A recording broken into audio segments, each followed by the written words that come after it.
Walang kinikilingan, walang pinoprotektahan, walang kasinungalingan, serbisyong totoo lang.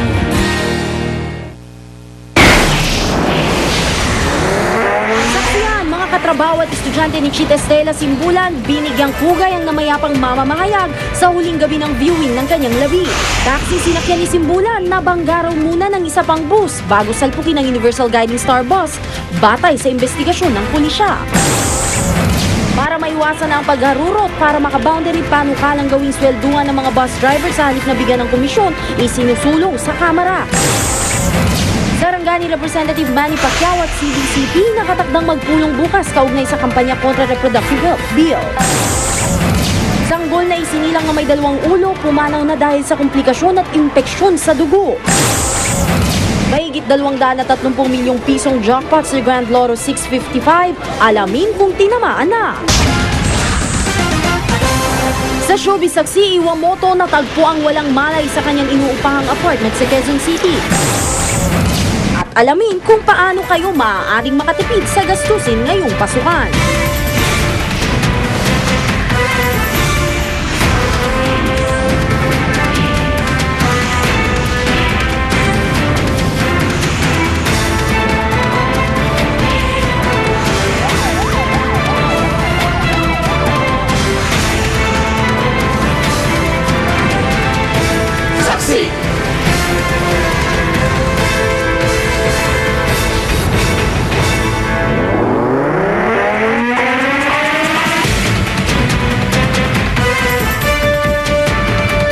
Bukas na nakatakdang i-cremate ang labi ng veteranang mamamahayag at UP professor na si Chit Estela Simbulan na nasawi sa aksidente sa Commonwealth Avenue, Quezon City noong Biyernes.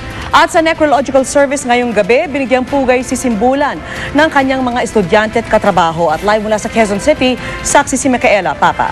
Nika. Vicky Igan, dinagsa ng mga kaibigan, kapwa mamamahayag at estudyante itong huling gabi ng viewing sa labi ng periodista at UP professor na si Lourdes Chit Estela Simbulan. Kasama sa mga nakiramay ngayong gabi si dating Senador Joey Lina, Congressman Erin Tanyada at pati na rin si Vice President Jejo Marbinay. Hindi pa rin matanggap ng mga kaibigan ni Chit ang mapait na sinapit ng veteranang mamamahayag. Sa kabila daw kasi ng pagiging seryoso niya sa kanyang trabaho, mas nakilala siya ng mga kasamahan sa UP bilang masayahing tao, tuwid sa prinsipyo, ngunit mapagkalinga sa mga estudyante. She was very impartial. So pag mali, mali talaga. Pero yung pakialam niya sa estudyante, yung pagkalinga sa mga estudyante, nandun talaga and makikita mo. So yun sa akin yung yung parang yung maalala ko sa kanya. You can be firm but you can care about the students also. Practitioner na at the same time mahilig magturo sa mga estudyante. Nalaman ko na sinusundo pa niya mga students sa kantin pag wala pa sa klase. Sa nangyari kay Simbulan, umaasa ang marami na hihigpitan lalo ng pamahalaan ang pagpapatupad ng batas trapiko sa Commonwealth Avenue, kung saan siya nasawi nitong Biyernes nang banggain ng isang bus ang sinasakyan niyang taxi. Chairman Tolentino, I think they had introduced a lot of preventive measures, but nonetheless, kulang pa rin. Vicky Igan, bukas alas 8 ng umaga magkakaroon ng huling misa dito sa Arlington bago ang perbadong cremation alas 10 ng umaga bukas. Sa Miyerkules naman, magkakaroon ng tribute para sa yumaong profesor sa UP College of Mass Communication. Live mula dito sa Arlington, Quezon City, ako si Micaela Papa, ang inyong saksi.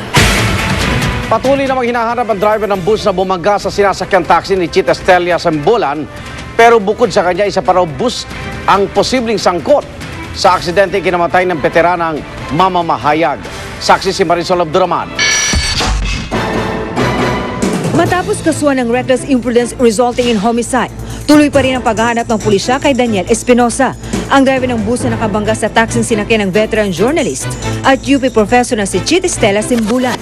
Pinunta na siya ng mga pulis Quezon City sa bahay ng 2 kapatid kung saan siya posibleng nagtatago, pero bigo silang makita si Espinosa. Ayon mismo sa hepe ng QCPD, hindi na maaring arestuhin si Espinosa dahil naglaps na raw ang panahon para sa hot pursuit operation laban sa kanya. Pero hindi raw nila siya tatantanan para maimbitahan sa presinto, kaya mainam na sumuko na lang siya. At kung sakaling may nagkakanlong kay Espinosa, babala ng pulisya, pwede silang kasuhan ng obstruction of justice. Hindi na natin siya papakawalan kung makita natin siya.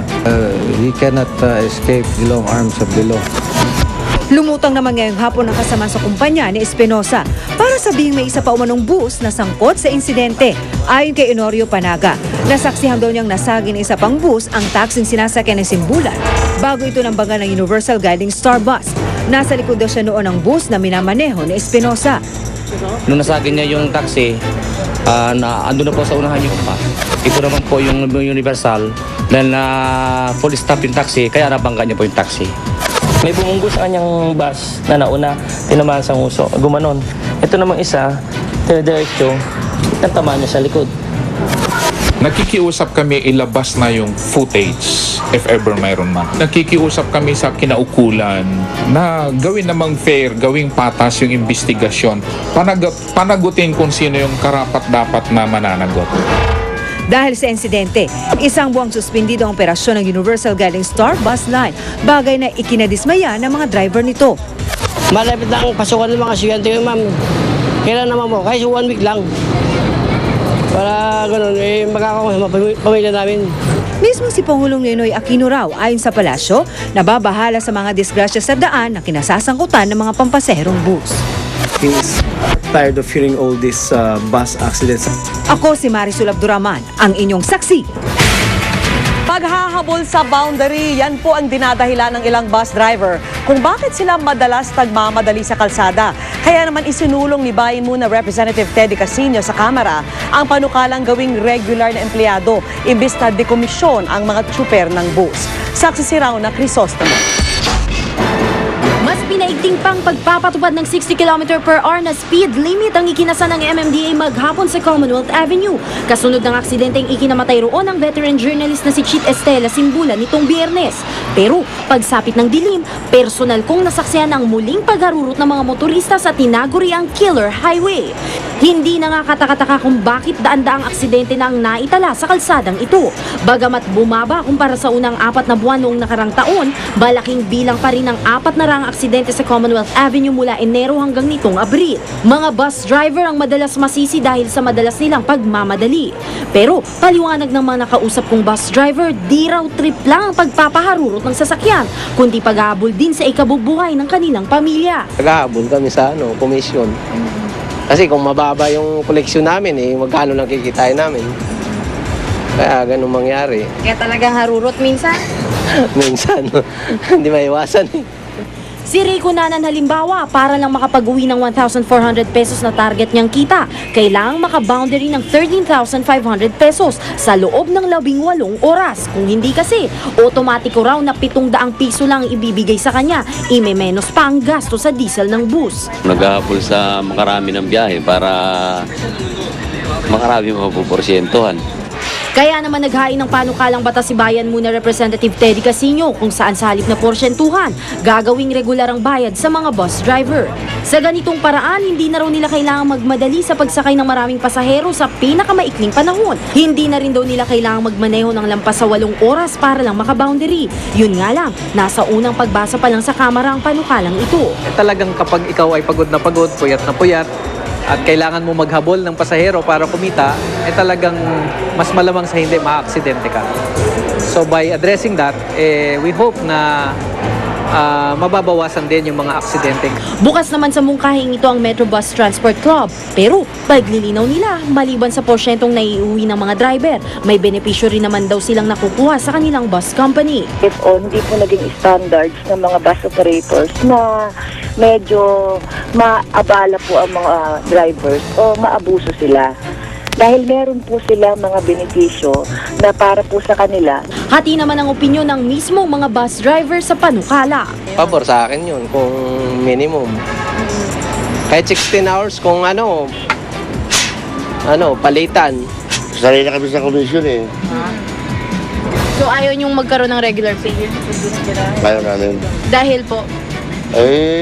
Maliit yun Baka hindi sumapat sa amin yun. Kailangan 700 ang budget ko araw-araw dahil 6 mga anak ko Eh kung magkano yung regular na 450? Hindi kasya yung kulang. Ako si Rauna Crisostomo, ang inyong saksi. Sa ibang balita, humarap sa kamera ang isang hinihinalang smuggler na mga mamahaling sasakyan at motorsiklo na ungkat sa pagdinig ang kanyang black book na naglalaman umano ng pangalan ng ilang politiko. Saksi si Jamie Santos. There is the name of a mayor, I see here. That you mentioned, there's also a name of certain persons here. There are mayors, 2 mayors here mentioned, and there are also names of persons. Do you know who are these names mentioned? Malalaking pangalan daw ang nakalista sa isang na-recover na black book ng pinaghihinalaang car smuggler na si Alan Bigkas. Mga taong sangkot di umano sa pagpupuslit ng mga mamahaling sasakyan at motorsiklo sa Pilipinas. Ito lumabas sa pagdinig ng Kongreso kanina. Ilan sa mga nakalista, isang dating Governor Halushos, Sultan Naga Dimaporo, Mayor Motalib Dimaporo, Mayor Ali, Edward Emilan, Colonel Pimentel, Boy Plaza, Hana Toronto at isang Bullet Halushos. Hindi malinaw sa black book kung ano ang ugnayan nila sa pinaghihinalaang car smuggler. Paliwanag ni Bigkas. This is my diary. Thank you. I have friends that are in the States, and then they ask me, how much is this? If they compare prices here in the Philippines and in the States. Nakasulat din ang pangalan ni Attorney Noah Dimaporo, Deputy Collector ng Customs Mindanao Container Port na naroon din sa pagdinig. Paliwanag niya, matagal na raw silang magkakilala ni Bigkas dahil pareho silang mahilig sa motocross. Would you confirm that you indeed asked him to quote you for this Beowulf's firearms? I asked for the prices only, out of curiosity lang. I would see this in the internet and out of curiosity lang, Your Honor. Patuloy namang sinusubukan ng GMA News makuna ng panig ang iba pang nabanggit na pangalan pero wala pang sumasagot. Giit ni Bigkas, dito niya sa Pilipinas nabili ang ilan sa kanyang mga sasakyan. Pero meron ding galing daw Amerika. China-chop-chop daw niya ito saka ilalagay sa kahon na tulad sa isang balikbayan box. Door-to-door ang naging delivery nito. Pero duda rito ang NBI. Personally, Your Honor, I don't think that these bikes were brought chop-chop. Personally, that is not our findings yet. We're just waiting for the report of the FBI in the US. Nakabase na raw si Bigkas sa Amerika pero inuunti-unti na raw niya ang pagdadala ng kanyang mga sasakyan dito sa Pilipinas kung saan nais niya magretiro. Giit niya, biktima lang siyang maituturing dito. Magpapatuloy ang pagdinig ng Committee on Ways and Means sa Lunes. Ako si Jamie Santos, ang inyong saksi.